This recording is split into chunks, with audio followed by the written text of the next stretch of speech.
you today. Today's a wonderful session on science of Bhakti Yoga. So this is almost this 10th session which we are going to discuss today. So let's begin with the prayer. Nama Om Vishnu Padaya Krishna Presthaya Bhutale Srimate Bhakti Vedanta Swami Namine Namaste Saraswate Deve Gauravani Pracharine Nirvishesha Shunyavadi Paschatya Deshatarine जय श्री कृष्ण चैतन्य प्रभु नित्यानंद श्री अद्वैत गदाधरा श्रीवासादि गौर भक्त वृंद हरे कृष्णा कृष्ण कृष्ण हरे हरे हरे राम राम राम हरे हरे यम प्रवचन्तम् अनुपेतमपेत कृत्यं द्वैपायनो विरह कातर आहुजाव पुत्रेति तन्मयतया तरवो विनेदुः तं सर्वभूतं हृदि मुनिमानतोऽस्मि यस्वानुभावम् अखिलश्रुतिसारमेकम् अध्यात्मदीपम् अतिथितिशतां तमोन्दम् संसारिणां करुणयाः पुराणगुह्यं तं व्यासूनम् उपयामि गुरुमुनीनां मूकं करोति वाचालं पङ्गुं लङ्घयते गिरिं यत्कृपातमहं वन्दे श्रीगुरुदीनतारणं परमानन्दमाधवं श्रीकृष्णचैतन्यमीश्वरं भक्तिमुहुः प्रवहतां त्वयि मे प्रसङ्गो भूयादनन्तमहताममलस्य यानां येनाञ्जशोल्बन उरुव्यसना भवब्धिं येनेसे भवद्गुणकथामृतपानमत्तः हरे Krishna Krishna Krishna Hare Hare Hare Ram Ram Ram Hare Hare. So let's continue with the last session. We were discussing about Dhruva Maharaj, who is our hero, the greatest hero. There are a lot of heroes in this material world, but this is the hero, such a wonderful hero, wherein within a very short span of time he was able to meet Krishna, and without he asking anything, and he got back everything which he desired in his mind. So this is very much important in our life to show that how the power of bhakti in one's life. Today we will see the greatness of the bhakti in one's life from this small, wonderful, the piece of the history which has happened millions of years ago. And he's going to show us that how we should behave in certain times. Certain times which will be there, will be difficult for us to really think and act. But over such wonderful incidents in the Bhagavatam, which tells us, which teaches us, which trains us how we should behave, how we should act in such situations, such conditions. So last week we had discussion about how Dhruva Maharaj, of 5 years old boy, and how he started performing the austerities and how he started performing all the worshipping Lord Vishnu and all the rules and regulation as Narada Muni had explained him, what he did in first month, what he did in the second month, what he did in third month, what he did in fourth month. So what he did in fifth month, we all went through that very detailedly in last session. And in the sixth month, so when he was passing through the sixth month of his austere life, that practically it so happened this Dhruva Maharaj, he by mistake, actually by Dhruva Maharaj, he was standing on one leg, and he stopped eating, he stopped drinking water, and completely he was standing on one leg, raising it both arms top, praying to the Lord Vishnu. Om no Bhagavate Vasudeva. Simple mantra, not some complex Vedic mantras, chanting, and many other things. Simple mantra. A small boy of 5 years old. Om Namo Bhagavate Vasudeva is very powerful mantra. As I said last time also, this is called as Dwadasa Akshari mantra. Dwadasha Akshari. So Dwadasha Akshari mantra. So this is a 12 syllable mantra. It's very powerful mantra. So by mistake, what the Dhruva, what he pushed down his toes because of the weight of his body. What happened? Because he had completely stopped even breathing, it immediately what happened? he became so, the weight, see, the weight of his body becomes so much. This is a wonderful thing which we have to know is we have a connection with this cosmos. We as an individual has a connection with the cosmos because we breathe the same air. All the devotees who are hearing, this 15 devotees who are all of you hearing, isn't it? The same air I breathe is also the same air you breathe. Yeah, or anyone who breathes across the globe is the same air. So so in that sense, we're all being connected through something of this material world.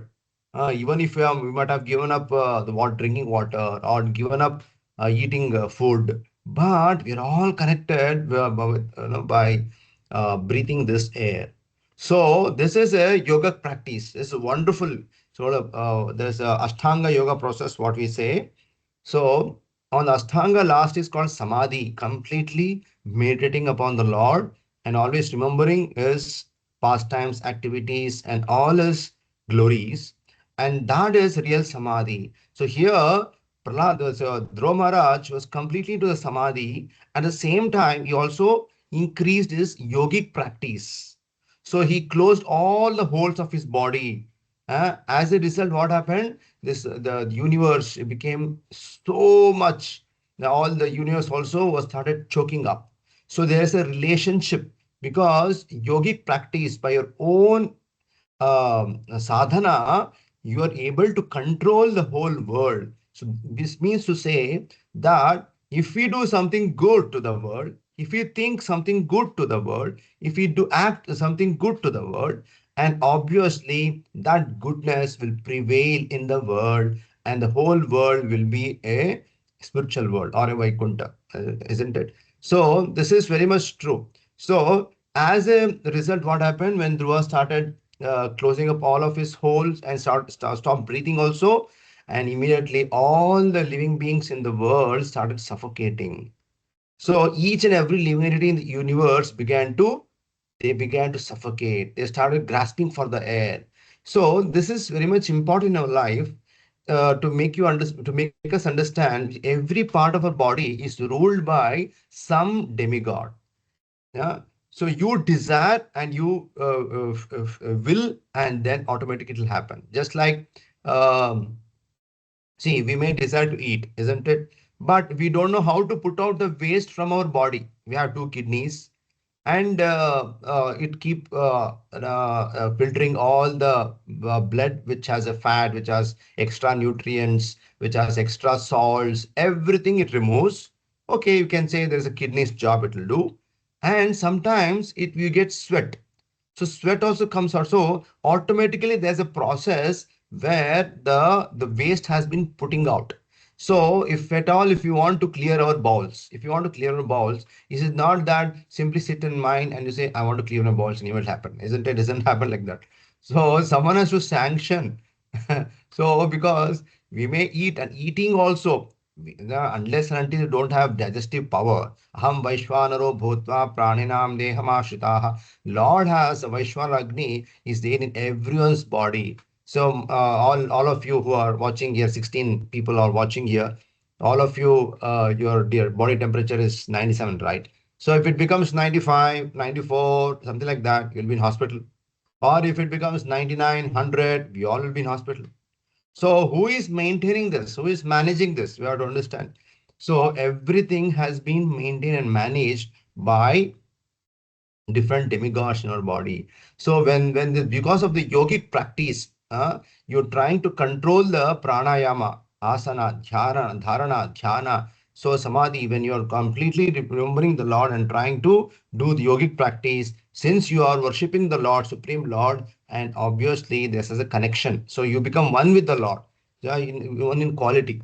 So all the devatas started approaching to Lord Vishnu and started praying to Lord Vishnu, my Lord, what is happening to us?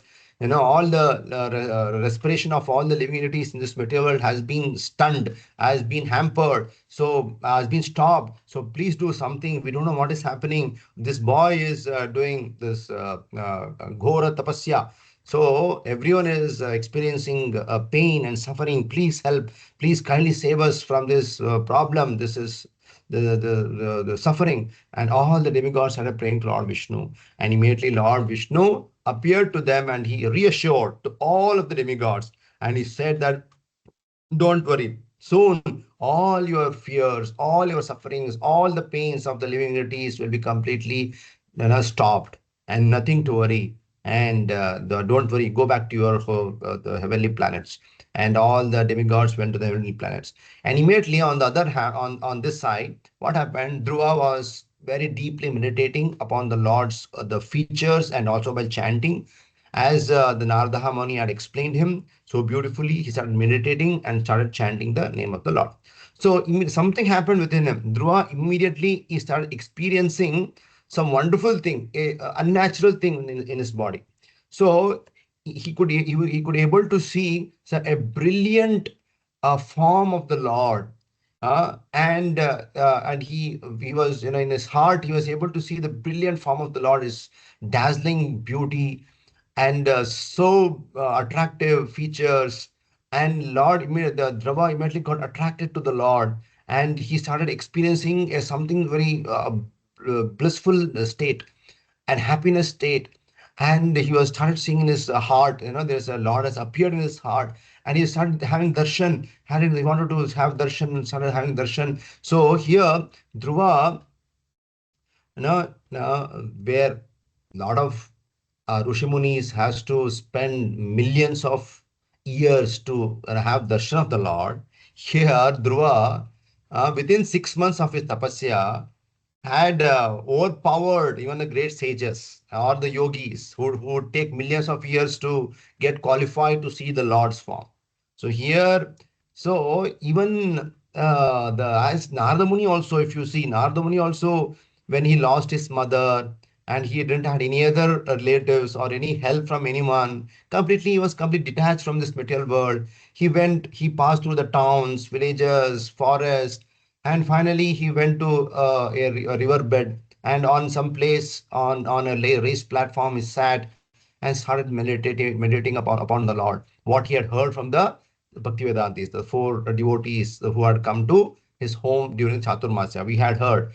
Similarly, he also saw the beautiful form of the Lord in his heart. Immediately, when his closed eyes started meditating upon the Lord, he immediately saw that dazzling, beautiful form of the Lord in his heart. And that was so enchanting. And he wanted to see more and more and more. And immediately, the Lord disappeared in Narada. Isn't it? We see that.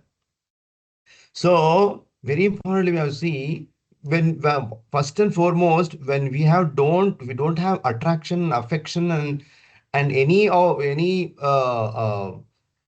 affection or attraction of this material world, then you can really achieve your goal of seeing Lord, or achieving of goal of achieving the pure bhakti is much easier and much faster, rather than you do this also, you do that also, you'll be attracted to the material things, and you want to do the spiritual things. Both things don't go together. So here we have to understand our age, our caste, our nationality, our wealth, our education. Nothing of this sort is a disqualification or any qualification. We have to understand to please the Lord. So please the Lord, we should have only one thing, that is of sincere devotion. Isn't it? Prahlad was born in a Rakshasa Kula, Hiranyakashipu and Rakshasa Kula. So Dhruva Maharaj was born in a Kshatriya Kula. Both are not Brahmins. But how they were able to qualify themselves to see the Lord face to face, that we have to understand. That is the secret of success. We have to understand here. So Dhruva, here he is showing that very clearly. He's showing that it doesn't take millions of years, thousands of lifetimes to attain the Lords. Like in Bhagavad Gita also, Manushyanam Sahasreshu Sahasra, thousands of births take. Then when one who understands me in perfect, then he attains me, as Krishna says. But at the same time, what is more important is sincere devotion. If sincere devotion is there, right there in this life only, we can attain the Lord. This example. So we have to take this sincere devotion is very much important in our life, but we have to really work upon ourselves. So he took his guru's instructions very sincerely, very ardently. One thing, he just simply he understood, he heard his guru's instruction, and he was able to achieve this. So we have to understand to the level we align ourselves to the instruction of Guru, to that degree we will be able to attain the mercy of the Lord. Please understand. Uh, so to what level of our alignment is there, or dedication is there, or devotion or sincerity or seriousness is there to take Guru's instruction, and in that way you will also receive the mercy of the Lord. So we have to understand it's not simply things happening haphazardly. So what is our level? What is our dedication to align my desire with the Guru's desire, my intention with the Guru's intention. So all those things, when you take and follow the Guru's instructions very sincerely, and then just like Dhruva also aligned himself, what instruction he had from the Narada Muni, and he performed the bhakti with full determination, full devotion, and without any deviation. But he was able to achieve success, isn't it? And that within 6 months. So, sincerely, we have to follow the guidelines given by spiritual master. And if you're not able to follow that, you should feel repentant or repentful of ourselves. And that determination and that repentfulness in our life, in spiritual practice is very much important, where Lord can definitely reciprocate to us. So here, Dhruva also, when he was seeing the Lord in his heart very deeply, he was getting so much of blissful happiness. Oh, I'm able to see now, Lord, like that. He was able to see. And immediately what happened? Immediately, the Lord disappeared from his heart. So he lost the vision of the Lord from his heart. And he didn't know what happened, what to do. And he was looking again, going deep inside the heart and trying to meditate, concentrate. But the form is not again appearing, just like even Narada also tried his best, isn't it? So that's what we have to understand. When Lord gives sometimes some taste, when you get the taste, then it's impossible for us to forget the taste. So first and foremost, we have to get the taste of bhakti. Actually, all the devotees we are hearing now, and also all the devotees who are keep coming to temple and practice Krishna consciousness, they have got some taste for bhakti. That's why they're able to give coffee and tea. That's why they're able to give onion garlic. That's why they're able to give the non-veg. And that's why they're able to give so many other things, because they got a taste, isn't it? So similarly, you have to understand, once you get the taste, then you'll not be unable to remember this all material world. So Dhruva was very much disturbed, because Lord has disappeared from his heart, and he didn't know what to do, and he was suddenly, he was remembering the Lord. Immediately the Lord has left, he has vanished from there, and trying to meditate again. He could not get it, and his all his meditation was, getting into disappointment, and was so frustrated. And yeah, so immediately what he did, so he started opening his eyes. So meanwhile, Lord appeared there in front of him.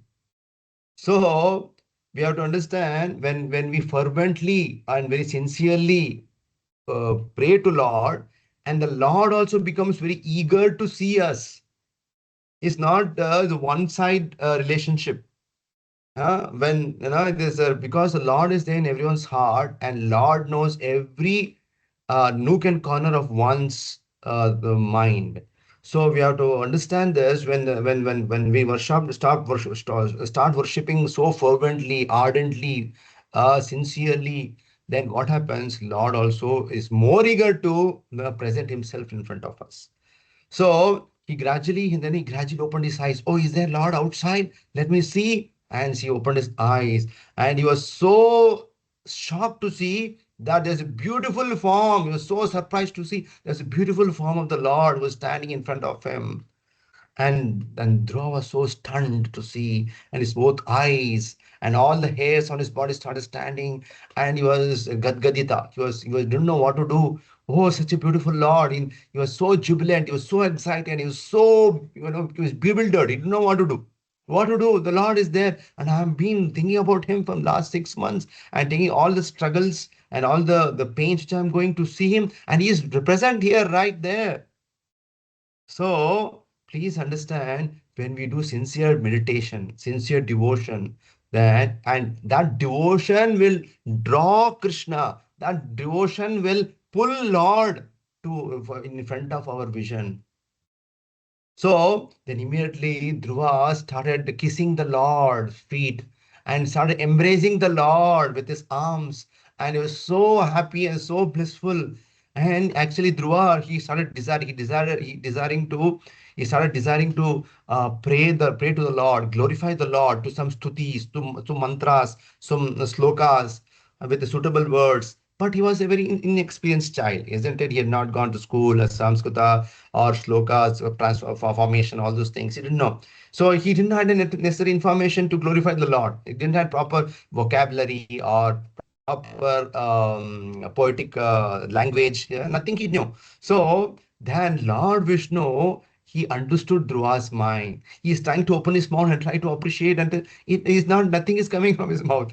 So Lord understood Dhruva's mind, his awkward situation, and out of his kindness, Lord took his chanka, which was in his right hand, and he just touched on the Dhruva's forehead. And immediately when the Dhruva's forehead was touched with this conchal, the Panchajanya, which is not different from the Vedas, isn't it? So the blowing of conchal is not different from the Vedas. And as soon as the Panchajanya touched the Dhruva's head, and immediately he felt that the essence of all Vedic literature was revealed within his heart. And Dhruva became so enlightened, and he wanted to glorify the Lord. There's a beautiful prayers actually, Dhruva Maharaj's prayers. You all should go through that. There's a fourth canto, 12th chapter, verse number, I think so, it's a six. It starts from the six, like that. It is 12 verses. Basically, Dhruva Maharaj we chant in our temple in front of Srinivas Govinda. So once in a week. So there's a 12 verses, just simple 12 verses, but amazing verses. It is amazing verses. So we have to understand that our inspiration to pray to God also is given by God. What is our ability to pray to God, isn't it? So we don't have any ability to even offer prayers to God. But we should have that intense desire, that tavaka should be there. You should feel that so much of craving to really glorify the Lord. I have to glorify the Lord. I have to praise the Lord. Christians, they don't praise the Lord, praise the Lord, praise the Lord. They don't know what to praise the Lord because they don't know the activities of the Lord. So we have so many activities of the Lord. How Dhruva is, Krishna is protecting the Gajendra. Krishna is protecting Prahlad. So many we have. So our ability to even offer prayers also comes from the Lord. Isn't it? See here, so we can understand here. So what we need is your sincere, your devotion, sincere desire to glorify the Lord. Actually, generally, prayer to the Lord means what we think. Last session, I was discussing about praying to the Lord. Praying to the Lord means what? Praying to the Lord means praying to the Lord. Praying to the Lord means, we generally think, let my chanting become very peaceful and powerful and pure. With all purity, let me chant. Let me properly. So everything I think for myself. I and mine, for me and for anything like that. But prayer should not be that. Prayer should be only for glorifying the Lord. Just like, see, any prayers of Shrimad Bhagavatam, it only tells about how to glorify the Lord very beautifully. So all we need is we should have a sincere desire to glorify the Lord, praise the Lord. And that Lord will give proper intelligence. Zadami buddhi yogam tam. He empowers the jiva to properly pray to him, properly glorify him. That is a real prayer that we have to do. So we have to understand that prayers are very powerful, as the last time also said. So here we have to understand, he started praying. Dhruva Maharaj started praying. Yonanta Parvishya Mama Vacha Imam Prasuptam Sanjeevatikala Shakti Taratam. So the beautiful prayers are there. So that those beautiful prayers, then those beautiful prayers where Dhruva Maharaj is trying to explain that till now my senses were dead and sleeping. My Lord, by your touch, all my senses have become enlivened. It was a dormant state because that senses which are not in the service of the God, it is only a in dormant state. It is sleeping state. But once when it becomes into devotional service, the senses are awakened to its fullest extent. So here the Dhruva Maharaj started praising the Lord. My Lord, I don't have any ability to pray to you, and all inspiration is only you have given, and all empowerment is there because of you that I'm able to pray to you and talk in front of you. So Lord is, he is trying to explain to the Lord that what is the use of, and he's explained beautiful in the 12 verses. He explains that many people desire heavenly planets and pray to the demigods and other deities. But even the heaven is also, or the swarga or the sukha in other planets is also is material, because it's material. It is a temporary. It is not for a long time. It is all temporary. So that's what we have to understand here. He's saying that we have to utilize our senses in the service of the God, and that is a real awakening of the Lord. And that is a real awakening of the Lord. That's what he said. So we have to understand that how Dhruva Maharaj is so incapable, a so small boy, and he is praying to the Lord with wonderful verses. That means all the essence of the Vedas was installed in his heart.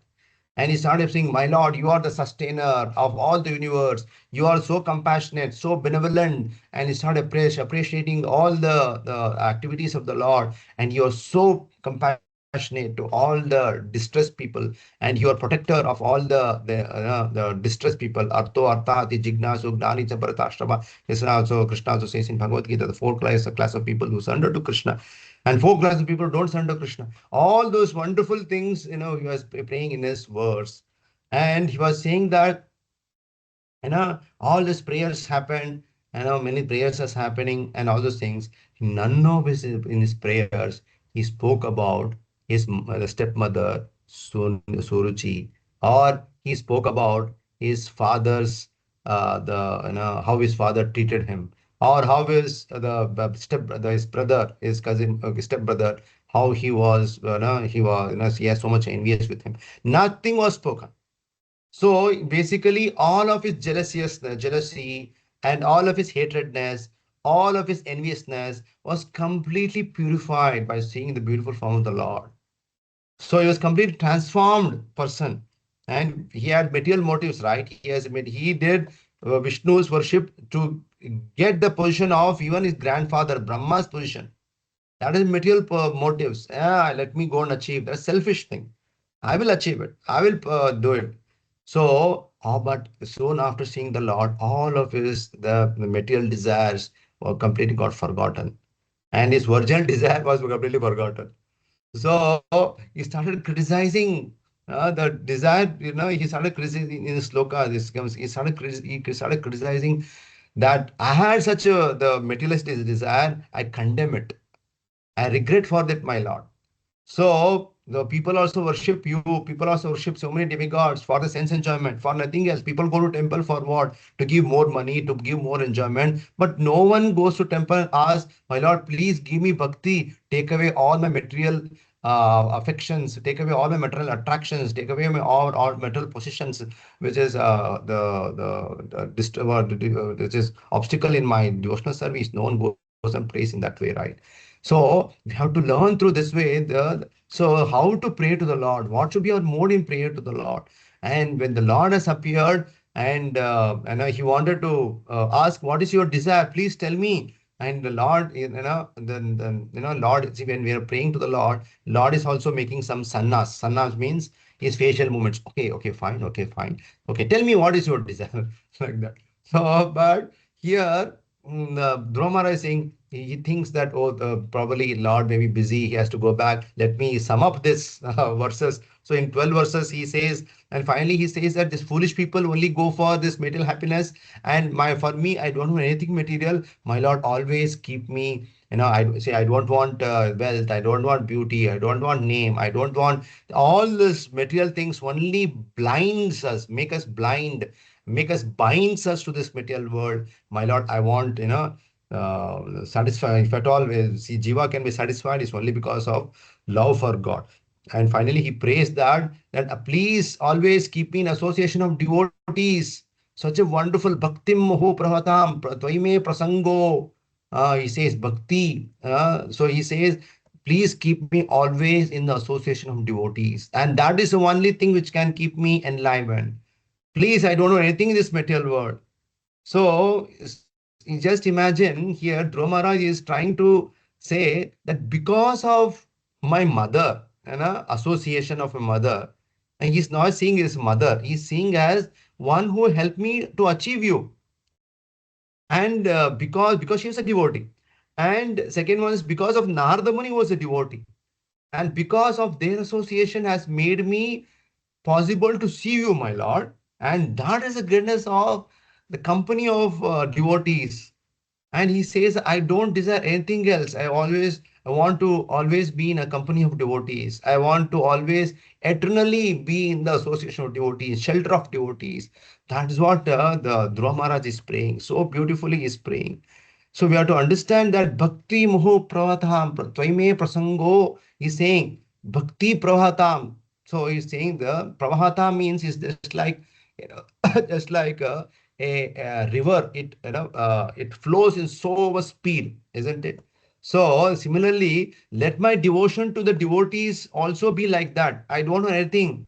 My Lord, my only desire is to be in association with devotees. I don't know anything else. So like Prahlad Maharaj is also saying, Guru Vasana Vasana, the Renu Angri Bhi, that please let me be always and taking the shelter of devotees' lotus feet. So the Prahlad Maharaj is praying, Dhruva Maharaj is praying. Is their praise is what? To keep me always under the association of devotees. Because those devotees who never have any desire for material things, they're not attached to the material body. They're not attached to the material relationship. They're not attached to any friends, home, relations, offsprings, wealth, wife, nothing. That's what he says. Twabjada, Sudha, Graha Vitta Dharaha. He says that beautifully. He says that those are devotees who never are attached to any of these material things. So those kind of people, I should always take shelter of their feet. So Dhruva Maharaj is praying this one. So our hero is praying this. So we should also pray, how I should nicely chant, how I should nicely do all these things. These are all secondary, but primary prayer is what? Really, my Lord, please keep me always under association of devotees.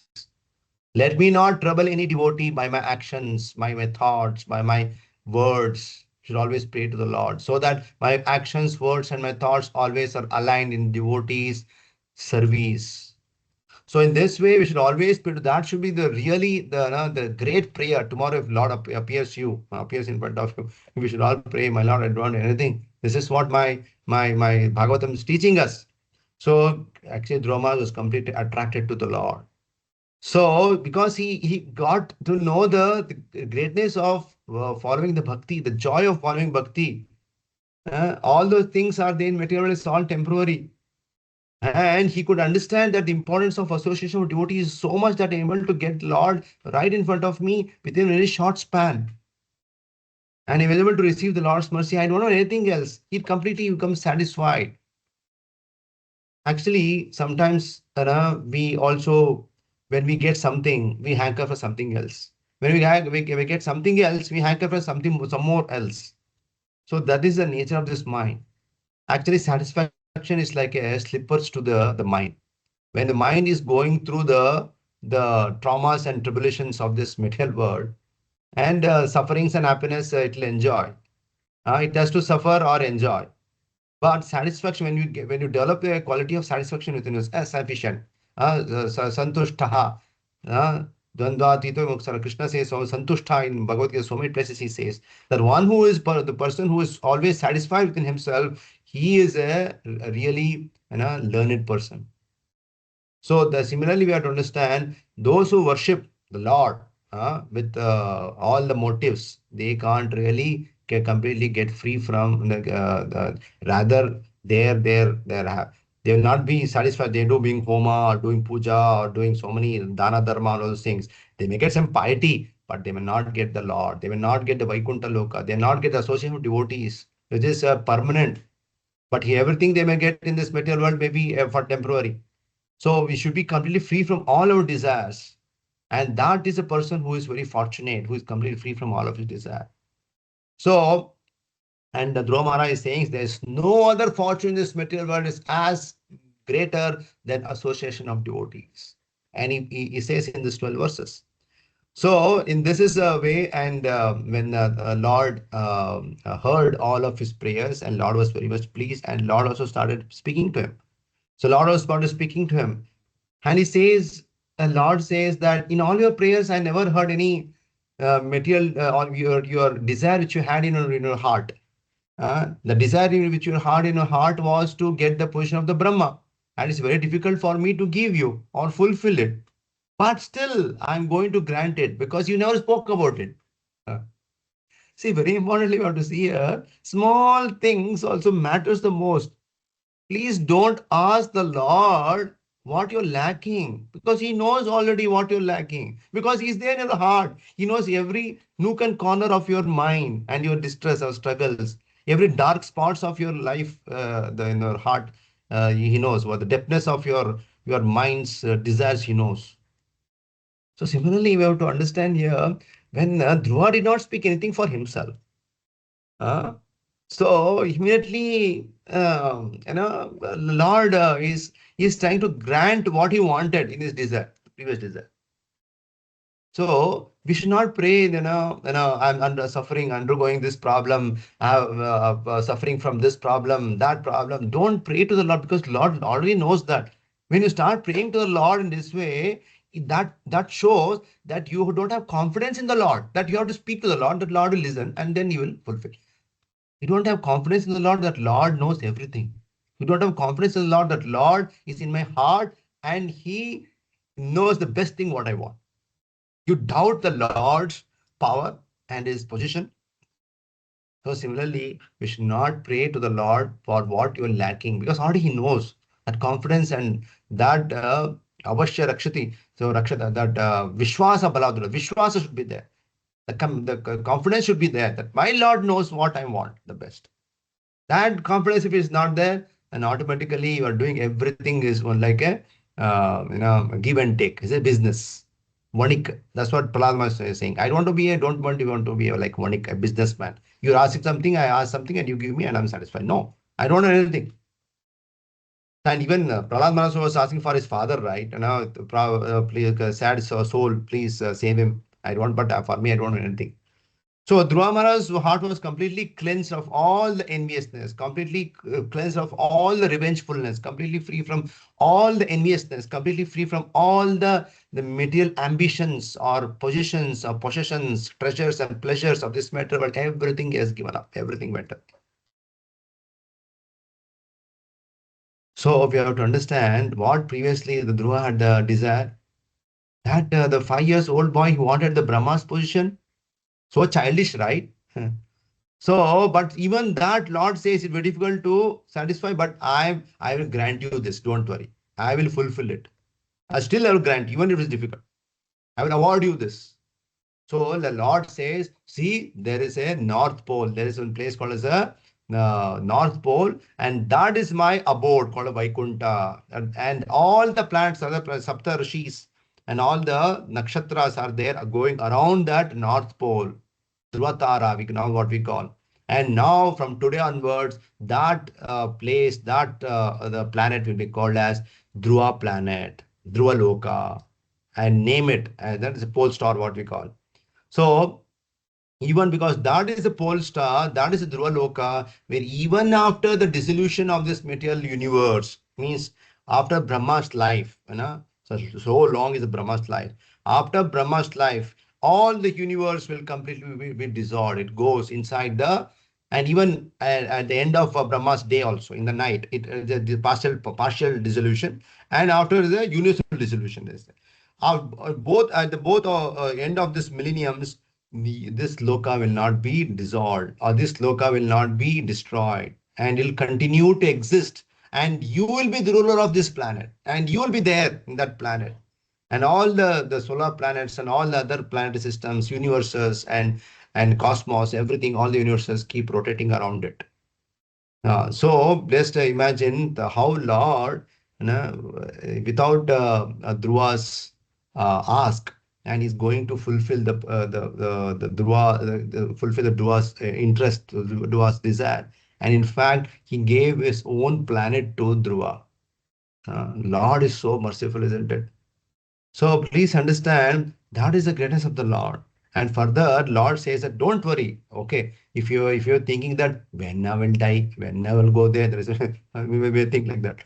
But the Lord is saying that after when you go, so your father will take no, when he retires, when your father retires, don't worry. When your father retires and go to the forest, and you will sit on his throne, and you'll be crowned as a king, and for almost 36,000 years you will rule the entire world. The Lord is also giving that. And further, Lord, He says that you will never become old, and you'll never become diseased, and you'll be completely full of vigor and longevity, and you'll be blissful and can enjoy this material world to the fullest extent. And He's offering him so much. Because please understand, 36,000 years, so you may think, because Satya Yuga people used to live for 1 lakh years. And in the Treta Yuga, people used to live for 10,000 years. And in Dwapara Yuga, people used to live for 1,000 years. And in Kali Yuga, people used to live for 100 years, isn't it? So when people used to live for 1 lakh years, so 1 lakh years in the Satya Yuga, so he ruled for 36,000 years. It's not the great deal. So they used to live like that. So after seeing all those things, then Lord started saying that there's a penalty will be given to the offenders, because don't worry, you got everything. You may, because Dhruva also has a desire, somewhere in his heart he had enviousness, no, but now it is purified. But Lord is satisfying even that the envious the quality, because we got to understand here, the Lord, anyone who offends the devotee, anyone who offends the Lord will not take to his heart. But anyone who offends the devotee, Lord will take very seriously. So Lord started saying that sometime in the future, your brother actually he will go to the hunt in the forest for hunting, and there he will be killed by yakshas. And after that, your stepmother Suruchi also she'll follow searching his her son Uttama, and searching in the forest. She'll be completely devoured in the forest fire, and she will die. So both your stepbrother, and your stepmother, both will be killed in this forest fire. So why? Because those who insults or offends a devotee, it is sure to be punished appropriately. So just like in Mahabharata also, Duryodhana, how much he insulted the Pandavas, isn't it? And say they are so virtuous, but still he offended them. So Lord simply didn't live like that, isn't it? Appropriately, he punished them. So Lord can tolerate the offense for himself, but he will not tolerate the offense for his devotees. So that is very much important we have to know here. So Lord especially favors a devotee. So pleasing or displeasing a devotee directly affects the Lord. That we have to keep in mind. So therefore, we should be very much careful in dealing with our devotees, friends, and not unnecessary make some comments or offend them or insult them or hurt them. So please understand, we may be in a garb of devotees, putting tilaka, coming to temple, chanting mala, and reading Prabhupada, those things like that. But if we start offending other devotee who's practicing, or start insulting or hurting someone who is also practicing Krishna consciousness, Lord will never tolerate. First and foremost, our bhakti will be hampered. Second thing is, we will get bad results. We'll get karmic influences, and you have to suffer for that. So very much is very strong statement. So the karma is very strong here. So those who offend a devotee, the karma will not leave. and it'll really trouble, and it'll torture that the person who is troubling the devotee. So then, after saying all these things, so then the Lord disappeared from that place, and saying that you will be living a very long time, you will do charity, you will do live for 36,000 years, and you'll achieve, you will become very famous, and all those things. And finally, Lord disappeared from that place, and now Dhruva got, no, he started no, repenting. Che, why Lord is bringing up all those things? I never even spoke to him, but why he is giving me all those things? And he really started, started repenting, condemning himself. He was so dissatisfied. Oh, why? What was this? Actually, never wanted this. Why my brother is going to die, and my mother, my stepmother is going to die also, and I don't want this. I don't want to see this. So the devotee, how he becomes so compassionate, just like Arjuna didn't want to fight, right, in the Mahabharata war. So devotee's nature is always very soft, very compassionate. So he felt himself so much ashamed that what kind of material demands I had previously, and really is condemned. I'm so unfortunate to, after getting all the benedictions and using, I'm so unfortunate to see the Lord. I should not have seen the Lord. Why he fulfilled all my material desires? Why I approached the Lord for fulfilling my material desires? And he started, condemning himself. He says, actually, I prayed for some glass pieces. Kachan Vichin Api Divya Ratnam. So he says, I was looking for the glass pieces, broken glass pieces, but on the other, in return, what I got, but I was searching for the broken glass pieces, but on the return, I got a diamond piece itself. Diamond itself. So that's what he praised there. And he condemns himself. He was so regretful about himself. Genuinely, he was thinking about that no, Narada Muni instructed me so much. My mother instructed me so much. I did not listen to their instruction, and my ambition was so much that I want to achieve. I become so stubborn, and I thought my brother as my enemy. I thought my stepmother as my enemy, and this is such a worst thing in my life it has happened. So we have to understand, in our, see, the same person who was thinking that these are enemies, and the same person now he's thinking they are my friends. So friends and enemies in this material world is created by the mind's, one's own mind's actions, mind's activities. So we have to understand we are all related to God, isn't it? So if we are all related to the God, just like air, I said that before. Just like my air and your air is the same air. We are all connected to the air, right? Similarly, we are all eternally related to the Lord. And everyone, every other person in this material world are are the children of the Lord. And when you think of this, obviously the pride or envy or greed or anger, everything will completely suffice. Everything will go off. And because no one is enemies, because everything, if I start offending someone, it hurts my Lord, because it is there, the Lord is there in everyone's heart, isn't it? So this is very much important. Dhruva started regretting that, what a foolish mentality I had. I had this material desires in my heart. And now Lord has satisfied every damn desire of mine. So we have to understand the Lord, the one who approaches the Lord, even with the material desires, Lord will fulfill the material desire also. You should not ask that. Yena kena prakarena manas krishnena sivena. So whatever you have desire, whether it's material desire, spiritual desire, we should worship the Lord with the full attention, with full devotion. And Lord knows that what you want, but you should not openly telling that or work for that. So when you start becoming a good citizen of the society, automatically all the people start loving you. You start helping others, good citizen, follow the rules and regulations. So government also appreciates you. It honors you with the Padma Shri, Padma Bhushan, all those things. Why? Isn't it? Similarly, we have to understand Lord who has bestowed all the material prosperity, and Dhruva was always feeling that I don't have any pleasure in this. Yes, in fact, he was feeling guilty about it. For that such material boons he had, and he got it.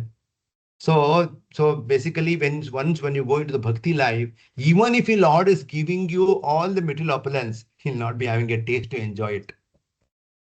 He'll not be having a taste to enjoy it.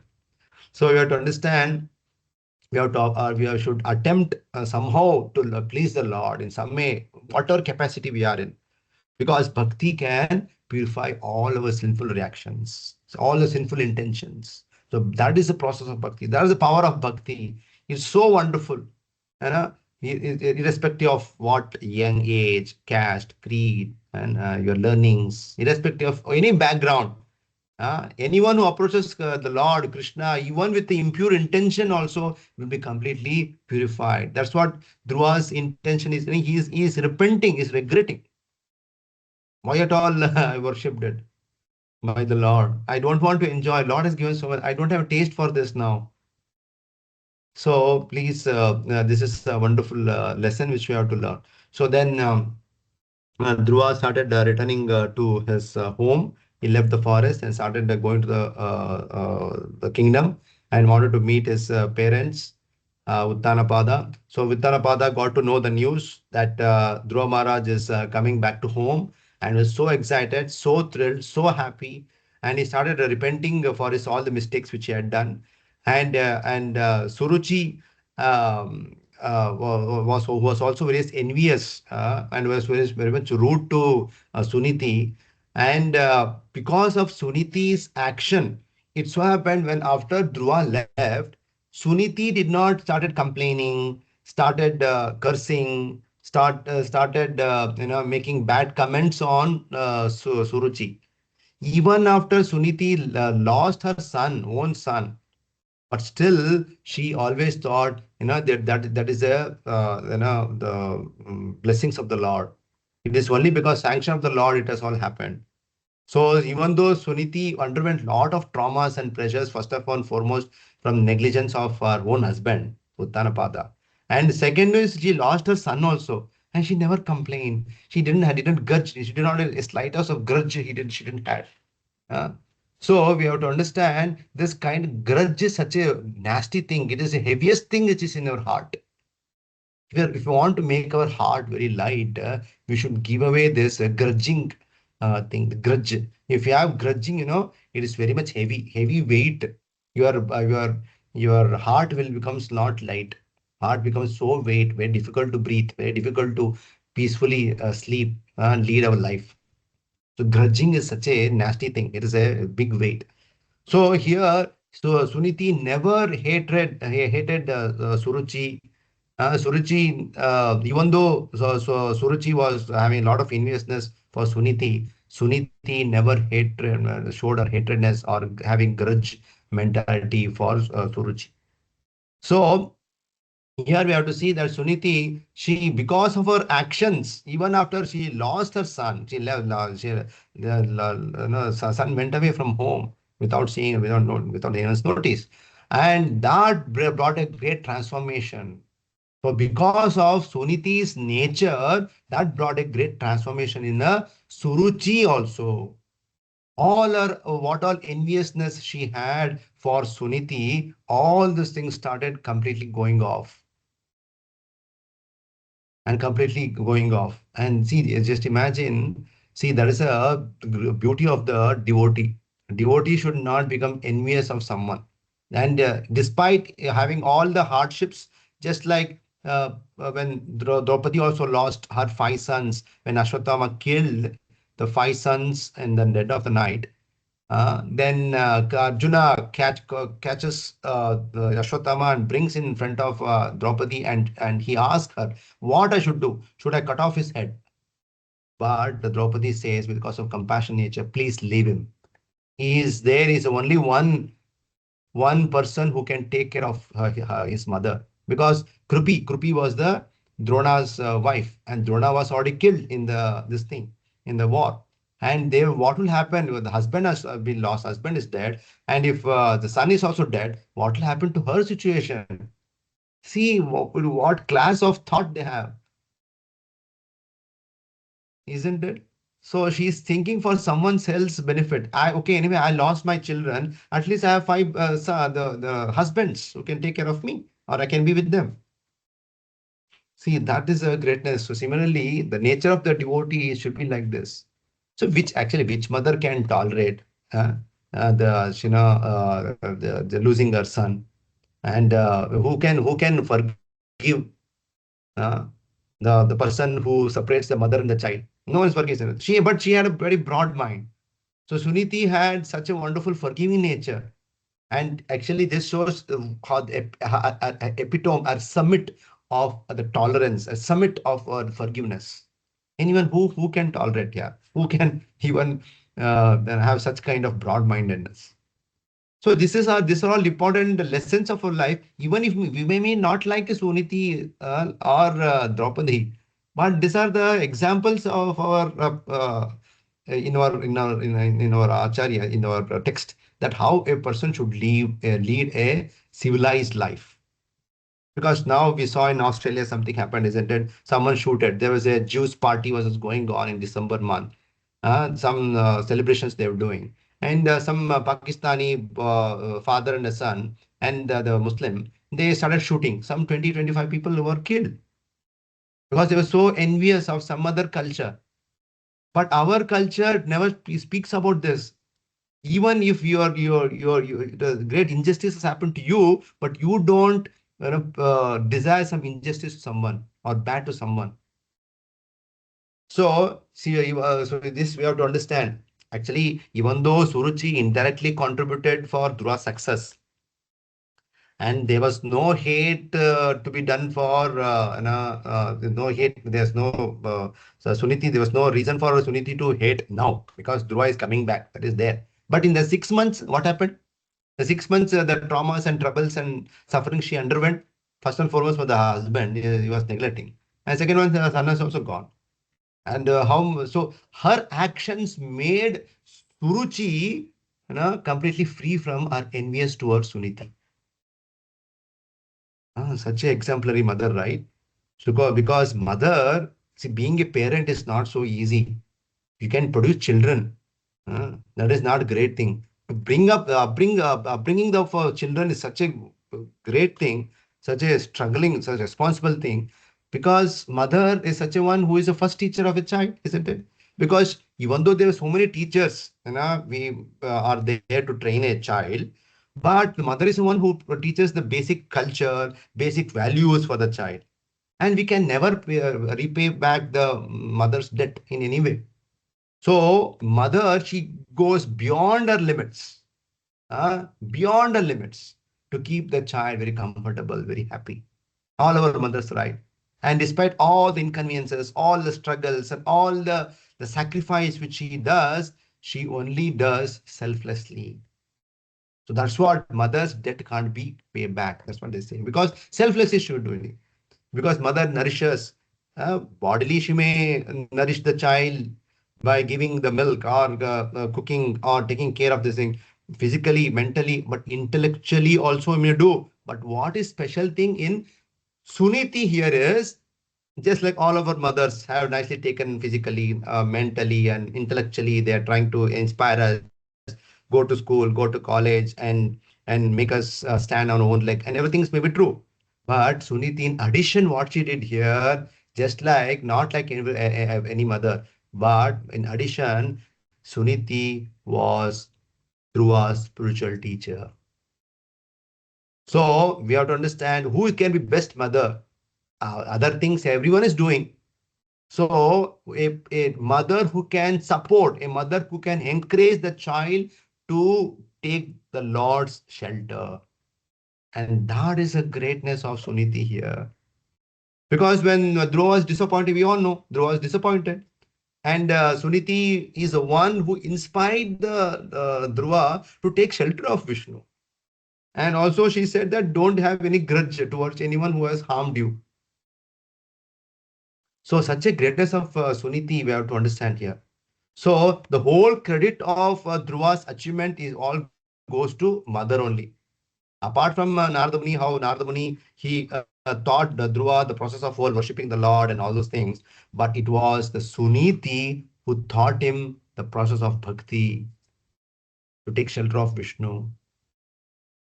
So further in next sessions, we will discuss about how after receiving the news of Dhruva entering the kingdom back to his home from the forest, how the Sultanabad reacted, how the Suniti, Suruchi, and all the residents of the palace reacted. That we will further see in the next session. Thank you all so much for your patience for hearing. And anyone has any questions, we can take, else we can end the session.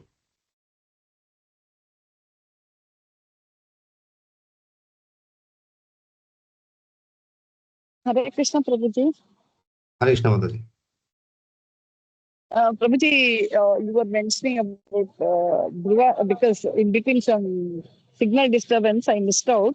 The internet missed this one. You were saying about Dhruva Maharaj's prayers and Bhagavatam, which fourth canto I heard. After that, I couldn't hear Prabhu. No, it is a fourth canto, ninth chapter. Fourth canto, ninth chapter. Okay. Yeah, fourth canto, ninth chapter. It all starts beautifully. Beautiful prayers of Dhruva Maharaj starts from the sixth verse. Okay. Fourth canto, ninth chapter, sixth verse. Is it, Prabhu? Yeah. It got Dhruva Vacha Yonanta Pravishya Mama Vacha Mima Prasuptam Sanjeeva Yadya Kila Shakti Dharasvatam Nam Anyasastam Sharanatranatwagadim Prana Namo Bhagavate Purushaya Tubhyam. Like that it goes. A wonderful verse. It is in the fourth canto, ninth chapter, and verse number 6. 12 verses are there. Oh, okay. Thank you all so much. Srila Prabhupada ki jai. Hare Krishna. It was very blissful. Hare Krishna. ಪ್ರಭು ಯಾವ ಕ್ಯಾಂಟೋ ಆದ್ರೂ start ಮಾಡ್ಬೋದಾ ಪ್ರಭು? ಇವಾಗ ನೀವು fourth ಕ್ಯಾಂಟೋ ಹೇಳಿದ್ರಲ್ಲ, fourth ಕ್ಯಾಂಟೋ ಇಂದ reading start ಮಾಡ್ಬೋದಾ, ಇಲ್ಲ first ಇಂದಾನೆ ಮಾಡ್ಬೇಕಾ? You should start from beginning only. I told about the prayers of Dhruva Maharaj is found in the fourth canto, ninth chapter. So or you take this prayers and read out, and but you have to start from Bhagavatam first canto only. So it doesn't matter you read twice. Once you pass through fourth canto, read again, no problem. But whenever you get time and whenever you get some clues or the cues about such wonderful prayers, so take those things and read out and try to imbibe or put in your prayers and take the mood, so take the attitude of that prayer, that devotee who is praying. That will be very great. Okay. Thank you so much. Hare Krishna, Prabhuji. Sorry, Prabhuji, and one more question. That also I missed because of the signal. You said Dhruva Maharaj, the Lord came in front of him and he gave Vaikunta planet was named as the Dhruva planet. That portion I missed, Prabhu. Sorry. Yeah, the Vaikunta planet, actually, this is Vaikunta planet is a Dhruva Maharaj planet. It's called Dhruva Loka. That there was no, except Lord, there was no one there ruling there. So Lord gave him that planet to rule that planet. So that was the Lord sanctions him, that Vaikunta planet. It's called as a Dhruva Loka. So Vaikunta planet is called as Dhruva Loka. Okay. Thank you, Prabhuji. Very nice, blissful class, Prabhuji. Hare Krishna, Krishna Krishna, Hare Hare, Hare Ram, Ram Ram, Hare Hare. Srila Prabhupada ki jai.